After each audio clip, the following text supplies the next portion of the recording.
तमाम भाइयों को खुशामदीद कहता हूं। आज एक नई वीडियो के साथ आपकी खिदमत में हाजिर हूं। दोस्तों आज एक इंतहाई कमाल का नुस्खा आपकी खिदमत में लाने लगा हूं, क्योंकि आज की इस वीडियो के अंदर मैं आपको एक ऐसी चीज़ बताऊंगा जिसके आपने या तो फांक लेना है या कैप्सूल बना के आपने वो एक कैप्सूल आपने खा लेना है। यकीन करें कि इतनी इससे आपको ताकत मिलेगी कि उसके खाते ही अज़ू में जाते ही जैसे ही वो कैप्सूल खोल के पाउडर आपके मैदे में घुलेगा, फ़ौरन से आपके अज़ू में तंदी और सख्ती आने शुरू हो जाएगी। ये फ़ौरन से रिजल्ट दिखाएगा और इसका असर इतना तेज़ होता है कि काफ़ी देर तक इसका असर रहता है और आपका अज़ू मुमकिन है 3 से 4 घंटे मुसलसल सख्ती में रहे, चाहे आपका अंजाल भी क्यों ना हो जाए। ये उन हजरात के लिए नुस्खा है जिनकी ताकत बिल्कुल ज़ीरो पर है और जो है वो अपनी बीवी को मुतमईन नहीं कर पा रहे, और जिनकी शादी होने वाली है 3 से 4 माह या 6 माह रहते हैं शादी होने को, या जिनकी शादी हो चुकी है और उनसे जो है वो अच्छे तरीके के साथ जो है वो अपनी बीवी को मुतमईन करना नहीं आ रहा और अज़ू में सख्ती नहीं है, ढीलापन रहता है। जैसे ही दखूल करते हैं तो ढीलापन आ जाता है, या फिर उससे पहले भी ढीलापन आ जाता है, या दखूल के बाद ढीलापन आ जाता है।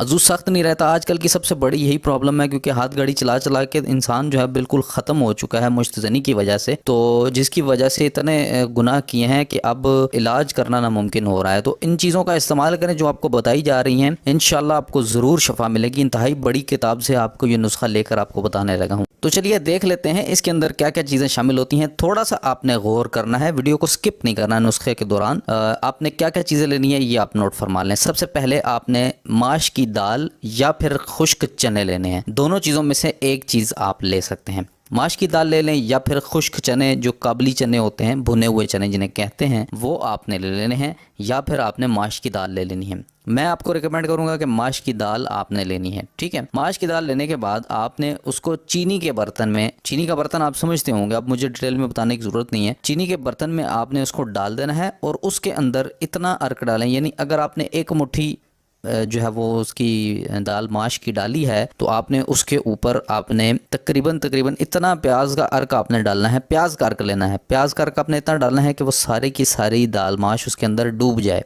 सारी डूब जाए उसके अंदर, इतना प्याज का अर्क होना चाहिए आपको, ठीक है। फिर उसको 24 घंटे के लिए आपने भिगोए रखना है, यानी उस पानी के अंदर वो जब जो प्याज का पानी होगा उसके अंदर जब वो डिप रहेगी 24 घंटे तक, तो दाल माश के अंदर वो अपने अंदर उसको पानी को जज़ब कर लेगी। मेरी बात आप समझ रहे होंगे। वो 24 घंटे तक अगर वो रहेगी तो वो पानी को जज़ब कर लेगी, ठीक हो गया। तो उसके बाद आपने उसको जब सुबह उठेंगे तो आपने अगर कोई पानी रहता हुआ तो उसको छान लेना है और उसको फिर आपने पानी फेंक देना है अगर कोई पानी रह गया है तो फिर उसके बाद आपने दाल को साए में खुश्क करना है, ठीक हो गया। साए में, धूप में खुश्क नहीं करना, रख दें किसी ऐसी जगह जिस जगह पर साया आता हो उस जगह पर रख दें, और ये अमल आपने 7 मरतबा करना है। ये बात ध्यान में रखें, 7 मरतबा करें। दूसरी बार फिर इतना ही पानी लें और उसको 24 घंटे के लिए भिगो दें और फिर उसको खुश्क करें, फिर इसको पानी में भिगोएं, फिर खुश्क करें। इस तरह आपने 7 मरतबा करना है। देखें आपने इतनी गलतकारी की है, आपने कुछ ना कुछ तो अजाला करने के लिए करना पड़ेगा, आपको कुछ ना कुछ मेहनत आपको करनी पड़ेगी। ये नहीं होगा कि आपको एक गोली खाई और आपका फ़ौरन से टाइट हो गया और आपने हम बिस्तरी की और फारिग हो गए तो चलो बस ख़त्म हो गया। नहीं, आप अगर आपको 60 साल तक जवानी आपकी चाहिए, ताकत मुस्तकिल चाहिए, तो थोड़ी सी तकलीफ आपको देखनी पड़ेगी। ये आप बना लें। 7 मरतबा करने के बाद आपने 25 ग्राम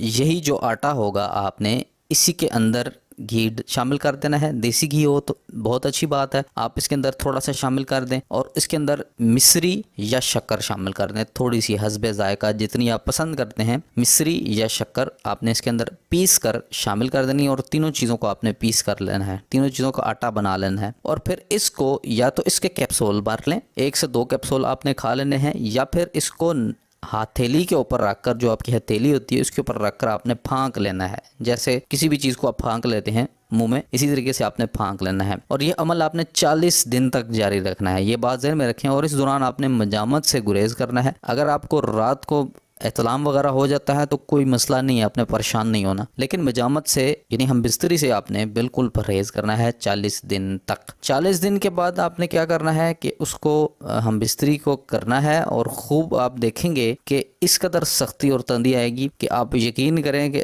पूरे 60 साल तक, ये मैं गारंटी के साथ कह सकता हूँ कि अगर आपने ये तरीके के साथ नुस्खा बना के इस्तेमाल कर लिया तो 60 साल तक आपके ज़ुम में ऐसी ही सख्ती रहेगी जैसे आपको अभी मिल रही है, जवानी के अंदर मिल रही है, ऐसे ही आपको 60 साल तक मिलेगी। इसके अंदर इतनी ज़बरदस्त ताकत होती है। अब आप देखें, कई लोग मुझे कमेंट में नीचे कहते हैं कि हमने आपका नुस्खा इस्तेमाल किया, 1 हफ़्ता इस्तेमाल किया, हमें असर नहीं हुआ, तो आप 2 नंबर हैं, आप झूठे हैं, आप फ़लाँ फ़लाँ जो भी उनके मुंह में आता है वो बक देते हैं। लेकिन ये तहकीक नहीं करते कि आप खुद क्या कर रहे हैं। 1 हफ़्ता इस्तेमाल करने से कोई नुस्खा फ़र्क करता है, मुझे खुद बताएं। ये कोई डिस्प्रिन की गोली नहीं है कि अगर आपने खा ली और फ़ौरन से आपको असर कर दिया तो बस आप ठीक हो गए। ये देसी नुस्खा जात होते हैं, इस चीज़ को पहले अपने जहन में समझें। ये देसी चीज़ें होती हैं, इसका इलाज देर तक होता है और इसका फ़ायदा भी लॉन्ग टर्म होता है, ये शॉर्ट टर्म नहीं होता। अगर आपने इसको इस्तेमाल कर लिया तो इसका फ़ायदा भी आपको आने वाले वक्त में मिलेगा, बहुत ज़्यादा मिलेगा। छोटा फ़ायदा नहीं है, इसका बड़ा फ़ायदा है। ठीक हो गया? तो इस चीज़ को समझें, ज़हन को बिठाएं, आराम से तहम्मुल के साथ वीडियो को देखा करें, सुना करें, बातें सुना करें और स्किप करके आगे मत देखा करें और फिर नीचे कमेंट में उल्टे फुल्टे सवाल कर रहे होते हैं। वीडियो पूरी देख लें तो आपको सवाल करने की ज़रूरत ही नहीं पेश आएगी। पूरी वीडियो देख लें आप, ठीक है? उम्मीद रखता हूँ आपको वीडियो अच्छी लगी होगी, अच्छे तरीके से समझ आई होगी। अगर आपको वीडियो पसंद आई है तो फ़ौरन से सब्सक्राइब कर दीजिए। अगर आप नए हैं तो बेल आइकन को ज़रूर प्रेस कर दीजिए। वीडियो को लाइक कमेंट शेयर जरूर कीजिए। दुआ में याद रखिएगा। मिलता हूँ कल इसी तरह की किसी बेहतरीन वीडियो के साथ। अल्लाह हाफ़िज़।